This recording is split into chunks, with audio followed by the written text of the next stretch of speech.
Welcome back to Quarantine Cocktail Edition number 3.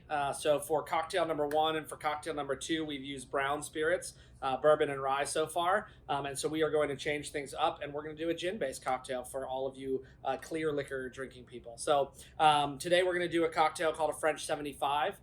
French 75s are actually on our menu here in 18th and 21st, and they are one of the most popular cocktails that we have.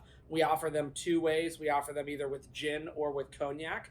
Today, because we're going to go with clear spirit, we're going to do gin. But French 75s kind of date back. They are absolutely a classic cocktail. They were originally invented in France, and that's where kind of the question becomes whether they should be made with cognac or whether they should be made with gin. So you can do them one or the other. Gin tends to be a little bit brighter, cleaner, floral, more aromatic. Cognac tends to have a little bit more kind of like roasty, toasty, caramel, toffee notes to it. So really, it's all what your flavor profile is. But French 75s are super versatile, and they're another cocktail like we've tried to do here with all of them that you can kind of do some variations on. So to make a French 75 this way, you're going to need a high quality gin. We're using our friends at McClintock Distilling out in Frederick. If you haven't had anything from McClintock, their stuff is phenomenal. They're really cool people. They're making hand sanitizer right now. They've shut down their whole operation. But when they make spirits, they make them the right way, and they are absolutely killers at it. We're using their Forager gin. One of the first spirits that was kind of an epiphany spirit for me is a spirit out of California from a distillery called St. George's, and it's called Terroir Gin. And so Terroir Gin was cool because when they first distilled Terroir Gin, they went out into the hills around Alameda, California, and they hand foraged botanicals. That gin is really kind of a homage to the terroir of that area. Kind of what makes that area unique and what the things that naturally grow there. And so Forager kind of takes a page out of that script, and they went out into the area around Frederick. And I believe there are seven botanicals in this that cannot be found or that are not found together anywhere other than Frederick, Maryland. And so this is kind of an homage to Frederick. It's an homage to that area for sure. But it's cool because the botanical profile in here has some things that are specific to Frederick, Maryland. And it's a beautiful gin anyway. So forget the cool aspect of it. That's just an interesting anecdote. But yeah, that gin in and of itself is absolutely phenomenal. But you're going to need a gin. You're going to need a Prosecco, champagne, bubbles, whatever your taste flavor profile is.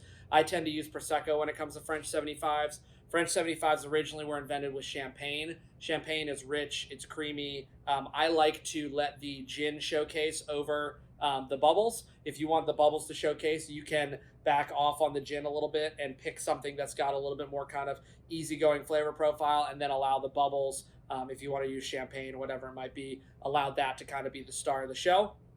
You're going to need some lemon juice and a little bit of simple syrup. We've talked about simple syrup before, but if you don't remember what it is, it's just boiled down sugar and water. 1-to-1, put them in a pot, turn them on a boil. Whenever it goes clear, let it cool, and you've got yourself simple syrup. Essentially, it mixes into a cocktail a little bit better, and it's a little bit easier to work with. So we're going to make a French 75. Like I said, you're going to need a high-quality gin. So Forager gin from McClintock. You're going to use 1.5 ounces of gin.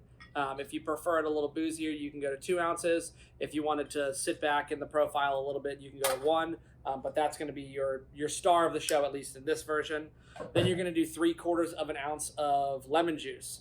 So this is where you're going to get kind of your bright pop in the cocktail.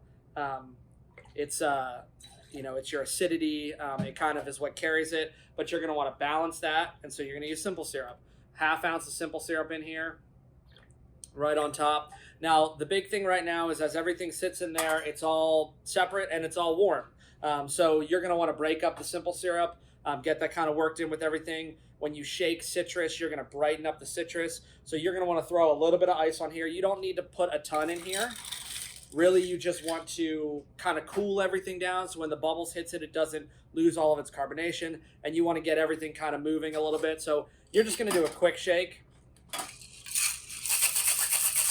Nothing crazy. Everything in there should be a little cold. Save all those drops. And then you want to strain out all your ice chips. It just looks prettier that way, in my opinion. That's what that double strainer, that conical strainer there is for.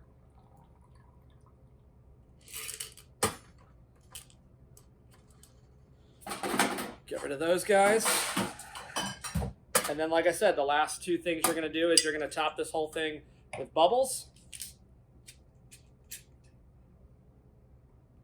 Be careful when you top it.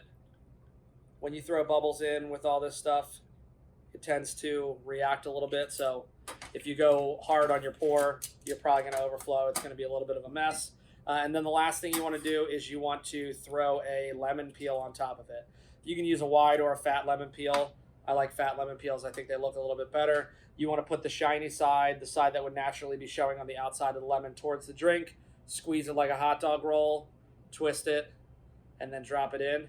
And you have yourself a beautifully refreshing cocktail called a French 75. And I hope you enjoy it. Thanks for stopping by.